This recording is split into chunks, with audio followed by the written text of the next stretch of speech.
Linda Grabar-Kitarović.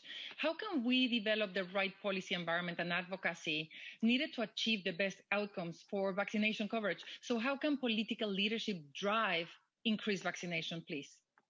Well, thank you very much, and hello, everyone. It indeed is our responsibility as women political leaders to act and act right now. I know that polling in many countries shows that political leaders are not among the most trusted institutions.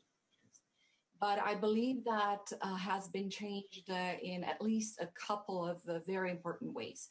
First of all, throughout this pandemic, people are looking to political leadership to find solutions to the crisis and to provide for security. And secondly, it is the truth of the matter that political leaders are role models, and what they say and do very much impacts the society. So I would like to single out about 3 or 4 points that are very important for us as political leaders to act in order to provide for this political and overall social environment for immunization.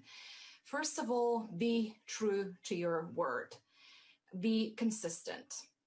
Credibility is always most important in politics. So get immunized yourself and have your children immunized. It's especially important with the rising vaccine hesitancy that has been developing in our countries. So I can testify to that in Croatia, and I can testify to that in many other countries that are also affected by crisis, turmoil, and war. It's even more difficult in those countries. So with the arguments that we hear that COVID-19 vaccine will insert a certain chip in people or that it will provide a measure of government control, I think that getting vaccinated ourselves will show that there is no fear of anything like that happening.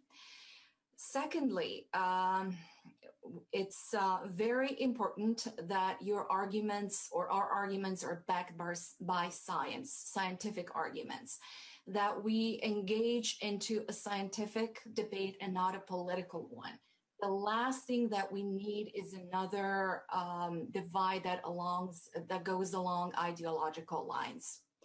Thirdly, we need to mobilize grassroots movements because they're in touch with the population and they can help us in spreading that word that immunization goes in favor of the overall health of all of us, but also in particular of our children.